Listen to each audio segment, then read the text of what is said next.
د ولسمشرۍ 11 احتمالي نمایندان وایي چې د جوزا له لومړۍ نیټې وروسته د حکومت د کار دوام غیر قانوني دی. د دغو نمایندانو په ګډه اعلامیه کې راغلي د ملي یووالي حکومت مشران اړ دي چې له قانون سره سم د جوزا له لومړۍ نیټې وروسته واک پرېږدي او حکومت تسلیم کړي. په همدې سره جوخت دغو نمایندانو ویلي چې د ملي یووالي حکومت د غبرګولي له لومړۍ نیټې وروسته د خپل کار د دوام لپاره د محکمې څخه د حکم د ترلاسه کولو په لټه کې دي. په همدې سره هممهاله د ریپورټونو له مخې د سترې محکمې عالي شورا په ټاکنو کې د شته ستونزو له امله پرېکړه کړې چې د ولسمشر غني کاري موده د نوي ولسمشر تر ټاکلو پورې وغځوي. ولسمشر ماڼۍ او سترې محکمې تر اوسه په دې اړه څه نه دي ویلي، خو د ولسمشر مرستیال ویلي ستره محکمه صلاحیت لري چې د ولسمشر کاري موده وغځوي. دا په داسې حال کې ده چې د ولسمشریزو ټاکنو نمایندانو تر دې وړاندې د یوې اعلامیې په خپرولو سره ویلي وو چې حکومت هڅه کوي له غیر قانوني لارو څخه په استفادې خپله کاري موده وغځوي. بعض دا چې ستره محکمه د حکومت کاري موده غځولی شي، او بل مهم بعض دا چې د ولسمشرۍ احتمالي نمایندانو غوښتنه چې واک تسلیم کړي او حکومت تسلیم کړي تر کومه بریده د عمل کېدو وړ ده. د کابل نیوز درنو لیدونکو السلام علیکم، زه اسماعیل شاکر یم او تاسو د نن ځانګړی انتخاباتي بحث ګورئ. په نن کې د حکومت پر کاري دوره غږیږو چې پر موضوع برا سره دوه قدرمن میلمانه بحث وکړي. سیاسي شنونکی عین الدین بیگ او حقوقي شنونکی سید حبیب هاشمي. ستړي مشئ، حسمي صاحب د بحث له حقوقي زاویې څیړو. ستره محکمه کولی شي چې د ولسمشر واک وغځوي؟ بسم الله الرحمن الرحیم. سلامونه تاسو ته جناب بیگ صاحب ته او د کابل نیوز ټولو لیدونکو اوریدونکو ته. وعلیکم السلام. ونه انتخابات یا ونه انتخابي چوکۍ موږ په اساسي قانون کې تعریف کړي دي. دا د ملت دپاره انتخابیږي، ایدو هغه معیات، ایدو کاري دوره، صلاحیتونه، مسؤلیتونه په قانون کې تسجیل شوي دي. ستره محکمه د افغانستان د نظام من یو رکن د یو مستقل قوې په حیث د هیڅ انتخابي چوکۍ د کار د تمدید صلاحیت نه لري، په دې چې دا صلاحیت ملت سره ده. ملت دا صلاحیت خپل حاکمیت د اساسي قانون د 4 مادې پر اساس او دغه اساسي حق د 3 مادې پر اساس اخیستل ده چې هم ځان کاندیدولی شي او هم بل څوک کولی شي چې هغه ته کاندید وړاندې کړي، هغه ته رایه ورکړي. دا د ملت حق ده او د ولسمشر په اساس د رایې د ملت ټاکل کیږي. معیار په اساسي قانون کې ده. په ټوله کې راوځي ته چې ستره محکمه د اساسي قانون له مخې نه دا صلاحیت نه لري چې انتخابي چوکۍ تمدید کړي. موږ په تیر کې هم داسې بحثونه درلودل چې هغه د ولسي جرګې دپاره ول. موږ په تیر ولسمشریزو ټاکنو کې چې 2009 کال کې ښاغلی حامد کرزی انتخاب شو، بیا د هغه میعاد هم یو څه وخت دپاره وځنډېد تر څو چې انتخابات ترسره شول. سراسر دغه موضوع په نقص سره روانه وه، په دې چې دلته سیاسي مصلحت د حقوقي او قانوني مصلحت نه ترجیح ورکول شوه او موږ لاړو. هاشمي صاحب، سره له دې چې دا موضوع تر دغه بحث تر ثبتېدو پورې نه ده څرګنده چې ستره محکمه دغه مسله په رسمي توګه مني او که نه، خپله ارګ هم په دې موضوع باندې څه نه دي ویلي. خو ولې یو عمومي بحث که وکړو، هغه دا ده چې ښایي دا موضوع د اساسي قانون پر موادو باندې د استناد په اساس وي، ځکه چې په اساسي قانون کې لکه څنګه چې د ولسي جرګې موضوع ته تاسو اشاره وکړه، د ولسمشر په برخه کې هم دا مسله راغلې ده چې د نوي ولسمشر تر سوګند یا د هغه تر ټاکل کېدو پورې رئیس جمهور خپل کار ته ادامه ورکوي. فکر کوئ چې د دغو موادو تفسیر د سترې محکمې صلاحیت دی؟ 121 ماده د اساسي قانون صراحت لري چې په دې کې د عادي قوانینو، د تقنیني فرامینو، نړیوال کنونسیونونه او هغه میثاقونه چې افغانستان هغې سره ملحق ده د دو بررسي کول او مطابقت د اساسي قانون سره، د دغه قوانینو مطابقت او بررسي له اساسي قانون سره، دا صلاحیت د سترې محکمې ده. اصلا خپل اساسي قانون کې مرجع د تفسیر د اساسي قانون مشخص نه ده. هر هغه څوک چې په دغه موضوع باندې استناد کوي یا د دوستان په تیواره شته چې استناد کوي چې ستره محکمه صلاحیت لري چې اساسي قانون تفسیر کې قطعا وخت چې تاسو هغه پاراګراف هغه متن وایي هغې کې په صراحت سره ویل کېږي چې د تقنیني فرامینو، د میثاقونو، نړیوال کنونسیونو مطابقت له اساسي قانون سره او تفسیر یې په واضح سره دا بیانوي چې خپله اساسي قانون تفسیر صلاحیت ستره محکمه نه لري. دغه نور عادي قوانینو تفسیر صلاحیت لري، د تقنیني فرامین لري، کنونسیوني او میثاقونو. 121 ماده په صراحت سره دا موضوع بیانوي، یعنی دې کې شاید هېڅ ځای د شبهې او د ګنجایش او د ابهام موجود نه ده. واضح حکم ده د اساسي قانون. اصلا راځو دا لږ زره پس منظر لري. موږ 2004 کال کې ټاکنې درلودلې، په هغه وخت کې که ستاسو پیادي دوستان او پیادي موږ ټاکنې هوت میاشت کې وکړې. هغه وخت کې چې اساسي قانون جوړ شو، دغه میعاد په دې کې قید شو، په دې چې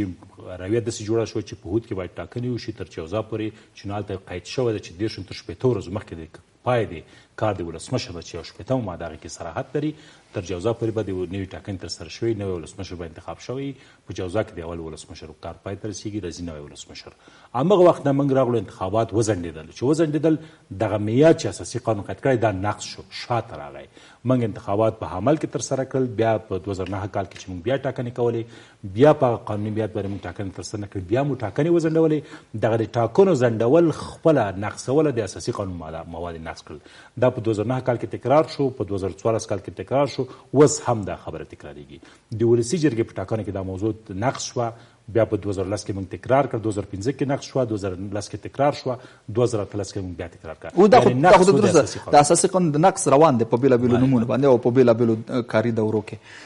هغه یو نقص ده اوس خپل د اساسي قانون د موادو د تفسیر لپاره څه کول پکار دي دغه حالات څخه سوء استفاده نه کیږي چې موږ اساسي قانون د تفسیر لپاره یو مرجع نه لرو متاسفانه چې اساسي قانون کې مرجع د تفسیر د اساسي قانون نه ده مشخصه یو سل یویشتم ماده صلاحیت د تفسیر د عادي قوانینو فرامین کمیسیونونو میثاقونو ورکړي سترې محکمې ته خپل اساسي قانون نه ده هلته یو بله مرجع موږ لرو چې نظارت کوي د اساسي قانون د تطبیق نه هغه هم ګوري مرجع د تفسیر نه ده هغوی د اساسي قانون د تطبیق د څار کمیسیون ده هغوی ګوري چې څومره اساسي قانون تطبیقیږي څومره نقض کیږي څومره په ښه روان ده او کوم ځای کې مشکلات لري هغوی هم صلاحیت د تفسیر نه لري متاسفانه بعض وخت داسې برداشتونه را پیدا کیږي چې موږ لاړ شو مرجع دی یا کمیسیون د نظارت بر تطبیق د قانون اساسي ته لاړ شو هغه هم ګوري تفسیر یا صلاحیت د تفسیر د اساسي قانون نه لري دغه موضوع خپل اساسي قانون نه ده پیش بیني کړی ګونګه پاتې ده همیشه چې هغه نقد وخت موږ د اساسي قانون په نقص باندې را مطرح کیږي او مختلف مراجع راځي خپل ځان تفسیر موضوع مطرح کوي دا جدا بحث ده موږ په صورت عموم په حقوقي لحاظ موږ درې نوع تفسیر لرو یو شخصي تفسیر ده چې دکتورین او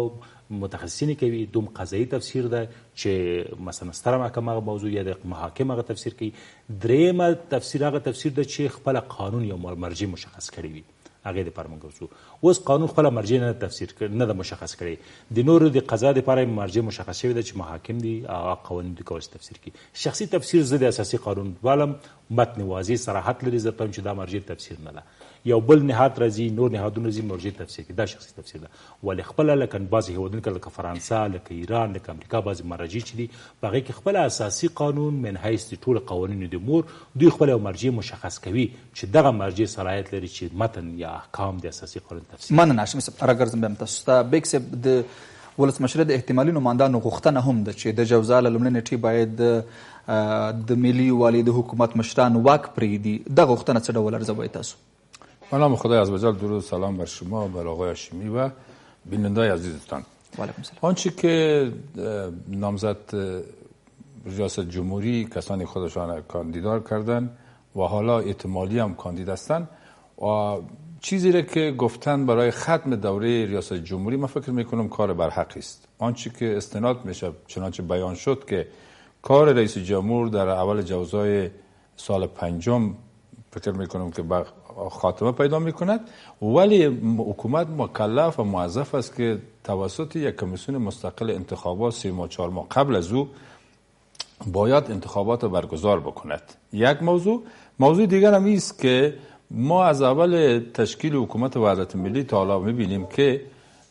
متاسفانه حکومت وحدت ملی آنچه که باید خودش در مسیر قانون راست میکرد و کجرویایش میگذاشت متاسفانه او کار نکرد بعد از 2 سال عمر حکومت وحدت ملی من فکر میکنم این حکومت کارش ختم بود وقتی می آمد خودش قانونی می ساخت متاسفانه که نساخت حالا شما ببینید که برای جرگه مشورتی مصرف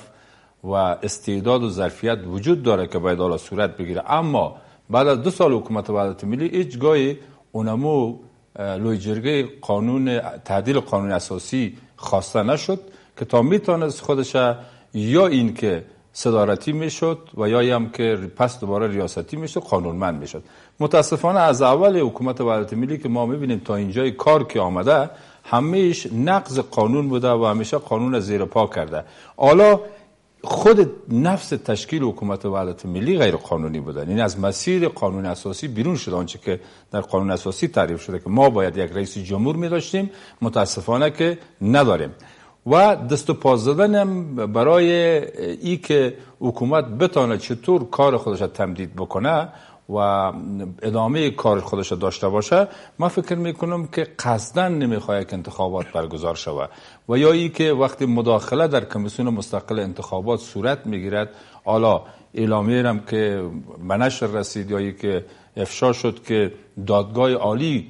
تمدید کار رئیس جمهور کرده، شما همه اینا را میبینید که یک نوع استبداد و دیکتاتوری در حکومت روان است. یعنی تمام این نهادهایی که باید مستقل میبودن و کار خودشان با استقلالیت انجام میدادن اونطور نیست. یو مسله باندې چې خبره د نوماندانو لخوا ویل شوې ده چې د جوزا له اول تاریخ وروسته د ملي یووالي حکومت مشران واک پریږدي، قدرت دې پریږدي او حکومت دې تسلیم کړي. ولې دا نه دي ویل شوي چې چاته تسلیم شي؟ متاسفانه که یک گنگ بودن خود قانون هم وجود داره. من فکر میکنم که قانون اساسی هم پیش بینیش بر این بوده که یک کمیسیون مستقل انتخابات واقعا مستقل میتونه که سرنوشت هم رئیس جمهوری که در ارگ است، هم کسانی که در اطراف ارگ برای ریاست جمهوری میروند را تعیین بکند. متاسفانه که ما کمیسیون مستقل واقعی نداریم که استقلالیت خودش را حفظ بکنه، زیر تاثیر رئیس جمهوری که بر آل است نباشد. حالا شما دو تا کاندیداتور دارید که رئیس اجرایی است و دیگه هم رئیس جمهور است. اینا هر روز شما میبینید که مطبوعات برایشان تبلیغ میکنه با این دیدار کردن و با آن دیدار کردن. کل دیدارهای غیر قانونی هم در ارگ صورت میگیره، رفتارهای ولایتی هم بدون قانون اونجا صورت میگیره برای کمپاین انتخاباتی که 70 تا سفر است که نمیفهم 80 تا در کجاست. اینا همه به خاطر ایست که چطور بتواند که دوره بعدی نشان بدن که رئیس جمهور کارهای خوب انجام ده. این خودش یک کمپاین است. آیا رئیس جمهور غنی اما قدر امکاناتی که در اختیارش قرار دارد، احمد ولی مسعود هم که کاندیداست در اختیارش هم منابع در اختیارش قرار داره که یا بره کمپاین بکنه، آقای اتمر و یا دیگرانی که کاندیدا هستن، ما 18 تا کاندیدا داریم. میبینی که نه، کسانی که در حکومت هستن از صلاحیت‌های حکومتی خودشان به نحوی استفاده میکنن که تا در انتخابات بعدی بتونن جایگاه خودشان حفظ کنن. دا خو درسته ده انتخابات په خپل وخت باندې ونشو، انتخابات د اساسي قانون په خلاف وځنډول شول، بلکې دوه ځله د ځنډ سره مخامخ شول. او لا اوس هم ویل کیږي چې انتخابات چې اوس کومه نیټه اعلان شوې ده په دې نیټه هم انتخابات نه ترسره کیږي. دا ستونزه شته ده. د کمیسیونونو د استقلال په برخه کې نیوکې ډېرې زیاتې دي. د حکومت د قانوني او نه قانوني په اړه هم مشکلات شته. ولې فکر کوي چې بدیل هم شته ده؟ داسې یوه طرح هم شته چې که چیرې واک تشه رامنځته کیږي یا قدرت تسلیمیږي، چاته تسلیم شي؟ وقتی که شما نهادهای قانونی خود اینمی نظام در مجموع که پارلمان است و سنا است، دادگاه عالی است و کمیسیون مستقل انتخابات است، اینا را میبینید که در کارکردشون ضعیف هستند یا نمیتونند که قدرت رئیس جمهور معار بسازند. بسیار به صراحت هم دیده میشه. اگر این مسئله صحیح باشد که دادگاه عالی آمده باشد که غیر قانونی کار رئیس جمهور تمدید کرده باشه، من فکر میکنم یک افتضاح قانونی صورت گرفته. متاسفانه راه بدیل میتونه که پیشنهاد اونمو کاندیدای احتمالی باشد که یا حکومت سرپرست باید اینجا بیا اداره بکند و یا حکومت موقت که اونا پیشنهادشان تقریبا من فکر میکنم که بجا باید باشه. سیاسیون کشور، کاندیدا، رئیس جمهور، رئیس اجرایی، اما به توافق بکنند که اختیار بسپارند برای یک حکومت سرپرستی که او واقعا بتونه که استقلالیت داشته باشد، سیاه و سفید از هم جدا بکنه تا حق به اقدارش برسه. در این صورت من فکر میکنم که ما به جای نخواهد رسیدیم، به خاطری که امکانات بیشتر در اختیار کسانی که در حکومت هستن قرار دارن. حتی میفهمی که اون نهادهایی که باید مستقل میبودن اونا را مهار ساخته، در اختیار خودش قرار داده، برای ادامه کار خودش از اونا استفاده. من راګرځم به تاسو ته هاشمي صاحب، تاسو بحث په دې باندې وکړئ چې ستره محکمه د دې صلاحیت نه لري چې د ولسمشر کاري دوره وغځوي، ځکه دا څوکۍ انتخابي ده. بل باس د خپل د کاندیدانو غوښتنه ده چې هغوی وایي د جوزا له لومړۍ نیټې وروسته د ملي یووالي حکومت قدرت پرېږدي. فکر کوي بدیله لار هم دوی سره شته یا دغه احتمالي کاندیدان څومره کولی شي په دې موضوعاتو کې ښکېل واوسي؟ چې کاندید د ټاکنو قانون په 4 ماده کې تعریف شوی ده، نوماند د ولسمشر لپاره یا د ټولو هغه انتخابي چوکۍ لپاره تعریف لري. هغه وخت یو کس نوماند ګڼل کېږي چې د نهایي لیست کې د وروسته د ټولو شکایتونو د څېړنې نه چې نهایي لیست اعلان شو، دا کس نوماند ده، د هغې نه مخکې دا سړی نوماند نه ده، متوجه، یو عادي فرد ده. اوس مهمه دا ده چې دغه ښاغلو چې ځانونه نوماند کړي دي یا دوی غواړي چې ځان ثبت نام کړی ده، نوماند نه ده ثبت نام یې کړی ده، دا په دې مطمئن ده چې زه به نهایي لیست کې راځم که نه راځم. اوس صحیح ده تاسو یو لک کار ته راټول کړل 1 میلیون افغانۍ مو ورکړې بعضو خو بیخي استفاګانې ورنه کړې خلاف د قانون ځانونه یې ثبت نام کړي دي کمیسیون متاسفانه په هغه رقم چې په استقلالیت سره کار کړی وای قانون یې تطبیق کړی وای دې کسانو مخې نه باید نیولې وای اصلا دوی واجد شرایط نه ګڼل کېدل په دې باندې موږ تیر کې بحثونه درلودل دا کسان واجد شرایط او یو مهمه خبره ده چې دا تر اوسه کاندید نه ده چې د ابراز نظر کوي عادي فرد ده دوی دغه نظر د قیل ازه کوم خاص ارزښت نه لري یو نظریه وړاندې کولی شي خپل هر څوک هماغه 15 ماده اساسي قانون سره د حق ورکړی چې ازادي بیان د هر څوک کولی شي خپل نظر دیدګاه هم په تصویري شکل هم په نوښتاري شکل هم په شفاهي شکل باندې بیان کړي دوی خپل نظر ولري ولې کوم قانوني او حقوقي الزامیت نه پیدا کړي مهمه اساسي پوښتنه دا ده چې وخت تاسو وایي چې دا موږ درسره ونیو چې په اول د جوزا د 15 کال د ولسمشر کار نیټه پای ته رسېږي اوس که تاسو مثلا پیشنهاد کوئ بدیل پیشنهادوئ دا به نو بیا موږ ځو سیاسي جوړجاړی ته سیاسي جوړجاړی نو بیا هغه 200 کسانو معرفي کول دي خطر ده چې تاسو معرفي کوئ بیا به دې کسانو باندې بیا جرامت نه کېږي چې اوس نو څوک راولئ سرپرست حکومت ته یا موقت حکومت ته یا دغه خلا بیا څنګه ډکوئ بیا خو په دې باندې اختلاف نظر او پخپله دغه سرپرست حکومت د افغانستان په اساسي قانون کې کوم پیشګویي لري نه اصلا موږ یو انتخابي نظام لرو په انتخاباتو رامنځته شوی ده موږ صحیح ده چې نواقص لري اساسي قانون نقش شوی دی ولې په مجموع کې دغه فریم یا دغه چوکاټ د قانون په رڼا کې مخته روان ده خو ډېر زیات مشکلات لري ولې دا تاسو مکمل لرې کوئ یو نوی بدیل جوړوئ نه اوس چې تاسو مثلا یو موقت حکومت یا سرپرست حکومت غواړئ څونه وخت لپاره صحیح شو دا سرپرست حکومت بیا کم صلاحیتونه لري چې دا کس دې په راز کې د ولسمشر دپاره 40 ماده صلاحیتونه ورته ورکړي دي حکومت صلاحیتونه لري وخت چې سرپرست حکومت راغی هغه صلاحیتونه چې اساسي قانون وزیران ته ورکړي دي حکومت ته ورکړی ده 40 مادې رئیس جمهور ته ورکړی ده ستره محکمه چې کوم صلاحیتونه لري دا واکونه تعلیق حالت ته راځي که دا حالو دا صلاحیتونه به اعمال کیږي وقتی که دا اعمال کیږي چون نظام خپله موقت حکومت ده نو بدان اساسي قانون تعلیق حالت ته راغلی تعلیق حالت خپله اساسي قانون پیش بینی کړی چې کوم حالت کې په کوم وضعیت کې اساسي قانون تعلیق حالت ته راځي یو له هغو نه اضطراري حالت ده چې خپل اساسي قانون پیش بینی کړی ده لوی جرګې دپاره بل بدیل ورته پیشنهاد کړی چې مثلا لوی جرګه په کوم حالاتو کې رابلل کیږي کوم هسې کولی شو موږ اضطراري د حکومت د خوا د ولسي جرګې په مشتون کې موږ کولی شو چې دا اعلان کړو موږ در حال چې اندوز د حکومت یو لوی او بدنان چې هغه مقارنه قوه ده چې د نظام تکمیل کوونکی موږ یې نه لرو اوس یوه پوښتنه چې کوم هاشمي صاحب د جوزا له لومړۍ نیټې وروسته د ولسمشر د کار دوام غیر قانوني دی د اساسي قانون په اساس باندې یو بحث هغې په برخه کې چې احتمالي نمایندان چې تر اوسه پورې نمایندان هم نه دي د هغوی بدیل سرپرست حکومت دی دا هم په قانون کې ځای نه لري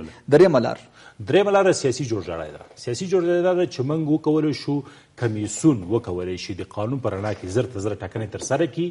او موږ د ولسمشر ټاکنې ښه ولرو لاړ شو انتخاباتو ته اوس خبره دا ده چې کمیسیون باید وکولی شي چې انتخابات ترسره کړي په دې چې د انتخابي نظام بدیل انتخابات دي د انتخابي نظام بدیل موقت اداره نه ده سرپرست حکومت نه ده یو بل نهاد نه ده چې هغه د یو شورا ده چې شورا د راشي دا واګې د خپل په لاس کې واخلي انتخابي نظام بدیل انتخابات دي تاسو بدون د انتخابات بل هیڅ لار نه لرئ هر بل ګام ته یا هر بل اقدام ته چې تاسو لاس راچوئ دا به خپله فکر نه کوم چې د سترې محکمې خبره که چېرې د سترې محکمې مسله رښتیا اوسي او بیا رښتیا هم دغه مسله د سترې محکمې لخوا ویل شوې وي یو سیاسي جوړجاړی به دام وي اوس خبره دا ده چې تاسو د سیاسي جوړجاړي لپاره حقوقي استنباط نشئ کولی نو تاسو بیا دا استناد به کوئ چې د یو 23 مادې پر اساس باندې ستره محکمه بیا دا صلاحیت نه لري دا صلاحیت د ولسمشر ټاکلی ده او ناست ده بهترین لاره دا ده چې پایله اعلان شي شورا راشي دا موضوع ملت استازو ته وړاندې شي ملت استازي کولی شي چې قانوني استناد نشو کولی قانوني استناد سیاسي جوړجاړی به ملت استازي کوي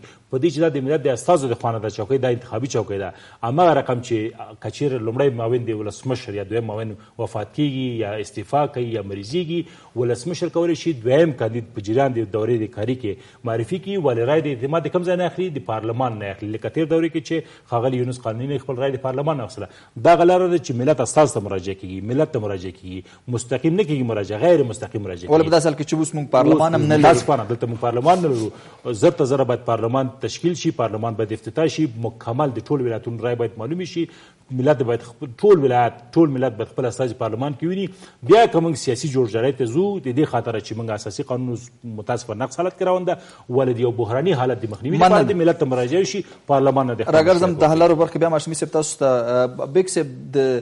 سرپرست حکومت خبره کې چیرې کېږي او بیا هغه بدیل چې د ځینو نمایندانو لخوا احتمالي نمایندانو لخوا وړاندې شوی دی. هاشمي صاحب اشاره وکړه هغه د 250 کسانو خبره به وي چې نه سره پرې جوړېږي، بالاخره د قطر غونډه هم د همدغې ګمارنې په اساس باندې د همدغو اختلافاتو په اساس باندې لغوه کېږي.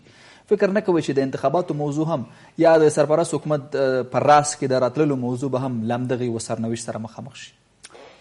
خب راه چاره بجز از این که ما یک از نظر سیاسی باید برسیم به اصل قانونیت، دیگر راهی نیست، چون آنقدر قانون زیر پا شده و نقض شده که شما دیگر نمیتونید او را مثل اون انتخابات کابل و پارلمانی است که سفید از سیاه جدا کرده نمیتونید. چه باید بکنید؟ شما مسیر قسمی باز بکنید، بستر طوری باید بسازید که پس دوباره شما به طرف قانونیت برید. من فکر میکنم کار ساده است. حالا ما اگر کاندیدای احتمالی داریم، این کاندیدا رفتن ثبت نام کردن، بالاخره پاس شدن، برای انتخابات آماده هستن، اونا میرن رقابت‌های انتخاباتی خودشون اگر انتخابات صورت بگیره اینا رقیب یک دیگر هستن. حتی غنی با یک کس دیگه که خودش کاندیدای ریاست جمهوری کرده فعلا هیچ فرقی نداره، هر دوی اینا کاندیدا هستن، اجدادهایشون کاندیدا هستن، میتونن ابراز نظر بکنن. اما اگر اینطور صورت بگیره که از حکومت و از حکومت داری برای کمپاین انتخاباتی یا برای اصل و نسب برای فردای خودشان کار بکنن، این کاری است که مشکل هم اینجاست که رئیس جمهور فعلا در رأس قدرت و در ریاست جمهوری قرار داره ولی کاندیدای دیگر در او قدرت نیستن. ما هر قدر که میتونیم باید مسیر باز بکنیم. حالا من فکر میکنم راه کوتاه‌تر هم می باید باشه، حکومت سرپرست شورایی بیا تمام اختیار در دست خودش بگیره و او بتونه انتخابات سالم و شفاف فقط د سیاسي جوړجاړي خبره کیږي. د سیاسي جوړجاړي لپاره منګه یو بل مهمه مرجع چې هغه پارلمان د داغي دروازې هم تړلې دي تر اوسه پورې هغه بند او بل کله چې د سترې محکمې مسله یادېږي هاشمي صاحب باندې باس وکړي چې ستره محکمه دا موضوع نشي حلولای او د سرپرست حکومت په برخه کې د اختلافات اوج، نو دلته موضوع داسې وي خواته ځي چې اساسي قانون هم د تعلیق په حالت کې دی، حکومت هم د تعلیق په حالت ته ځي، یو بحران خواته رواني.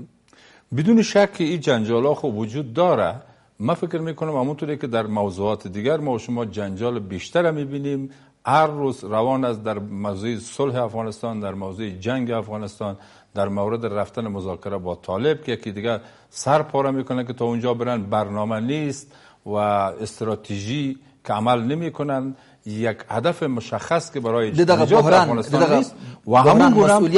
مسئول څوک بوله؟ مسئول حکومت است. حکومتی که خودش نتونسته که متاسفانه همین نهادها را صلاحیت‌ها را برایش باید تفویض میکرد. درست اونا کار خودشان انجام میدن، مداخله در کمیسیون مستقل انتخابات، مداخله در دادگاه عالی، مداخله در پارلمان، اینا همه نشان دهنده استند که رئیس جمهور یا قدرتمندایی که در دولت بودن به نحوی عمل کردن که اینا را بتونن مهار بسازن. حالا شما افتضاح انتخابات پارلمانی را دیدید، نماینده های واقعی شما در پارلمان متاسفانه ندارید. اگر از بعض جایا باشه کابل کی شما را به پارلمان روان میکنید؟ با این وضعیتی که انتخابات کابل صورت گرفته، کیها نماینده واقعی مردم کابل خواهد بود در پارلمان و از قندهار که خواهد بود؟ در همه جا میبینید، در لوگر که خواهد بود، در همه ولایات میبینید که مشکلات انتخاباتی وجود داره. یعنی متاسفانه که آنچه که دموکراسی و مردم سالاری و انتخابات واقعا رأی مردم پاس داشت میشد، متاسفانه که نشده. نه نماینده های واقعی در پارلمان و هم نه رئیس جمهور واقعی که ملت بر از او رای داده باشه. شما دیدید توافق آقای غنی را با طالبا که صندوق ها را پر کردن و این آقای آمده بر ریاست جمهوری رسیده، خودش منتخب انتخاب بس جنبندی کو په یو جمله پیشنهاد باندې هاشم صاحب زه وسوم چې د ثور نه تر جوزا پرې موږ وخت لرو په دې ثور جوزا کمیسیون د خپل کار ځخ خلاص کی، پارلمان دروازې د خلاص شي، ولسی جرګه د خپل کار شروع کی. څلورم ماده وایي چې حاکمیت ملت سره ده، هیڅوک د ملت ټیکهدار نه ده مګر دا چې ملت هغه خپل استازی وټاکي. دا حاکمیت هم په مستقیم او غیر مستقیم شکل باندې مالېږي. د ملت استازي د پارلمان ته راشي، حکومت ولسمشر د ملت مراجعه وکړي او دا خپل دلایل د سیاسي دلایل درته وایي چې اوس کوم موږ صحیح د اساسي قانون نقضیږي ولې د کار دوام، د خلا د نشتوالي، د خلا د مخنیوي دپاره او د یو بحران د مخنیوي دپاره دی. موږ پیشنهاد کوو چې مثلا 6 میاشتې، 3 میاشتې، 4 میاشتې، هر څومره ژر چې امکان لري موږ د ولسمشر ټاکنې ترسره کوو. دغه اعتماد وخت دی پارلمان نه وخت فکر کوم بیا تفکیک د قواو تر پوښتنې لاندې راځي ځکه د سترې محکمې په برخه کې همدغه مسله ویل کېږي. خبره دا ده چې ستره محکمه خپل یو انتخابي نهاد ده چې د پارلمان نه رای اخلي، غیر مستقیم دی نه اخلي. ولې پارلمان استازي مستقیم خپل خلک دی نه، یعنی ملت دلته ناست ده، ملت ته د مراجعه وشي. محکمه خو د ملت نه رای نه اخلي، محکمه د ملت د استازو نه رای اخلي. په دې خاطر چې هغه تفکیکي قوه منظم شي. زه فکر کوم بهترین لار دا ده په دې چې موږ داسې یو بدیل، یو ضمني اشاره موږ د معاون د ولسمشر پارلمان په اساسي قانون کې ورته لرو. پارلمان کولی شي دا موضوع باندې، یعنی سیاسي حل لارې دپاره د پارلمان ته مراجعه شي. قانوني حل لاره نشته. زه بیا ورته وایم قانون نقص ده، همغه میعاد درته تعیین شوی ده، اوس قانون دغه میعاد تعیین کړی ده. بل څه اوس چې نشته د سیاسي حل لارې دپاره دی پارلمان ته مراجعه وشي. نه لري په دې چې ستره محکمه استناد چې کوم موادو باندې کوي هغه دوی صلاحیت ده. بهترین لار ده چې څاړنو تجاوزات پر موږ وخت لرو، پارلمان دې پرانیستل شي، ملت ته مراجعه وشي. ملت کولی شي په دې رابطه تصمیم ونیسي چې آیا موږ کولی شو په دې چې ولسمشر د ملت او د ولسي جرګې په مقابل کې نه د نورو قواو مقابل کې. او بیک صاحب استاسو پیشنهاد ډیر لنډ اورو. ما فکر میکنم که راه حلی نیست که دادگاه عالی بیا فقط کار رئیس جمهور تمدید بکنه. بله شورای ملی میتونه که یکی از موضوعاتی باشه که این مشکل بسیار پیش پا افتاده، بسیار ثقیله پیش پا افتاده نپندارن، به این رسیدگی صورت بگیره و کار صورت بگیره. همونطوری که فیل در گل مانده را شافیل میباید کشید. من فکر میکنم تمام سیاسیون، جریانا و نماینده های مردم همه و همه دست به هم بتن تا ما یک راه بدیل قانونی را برای حکومت افغانستان و یا نظام خود ما جستجو بکنیم و داشته باشیم. ډیره مننه کور مدان چرال په موضوع سره بحث وکړه. ګران لیدونکو تاسو ډیره مننه چې تر دې د موضوع ملتیا کوله. تر بیا مو الله مل.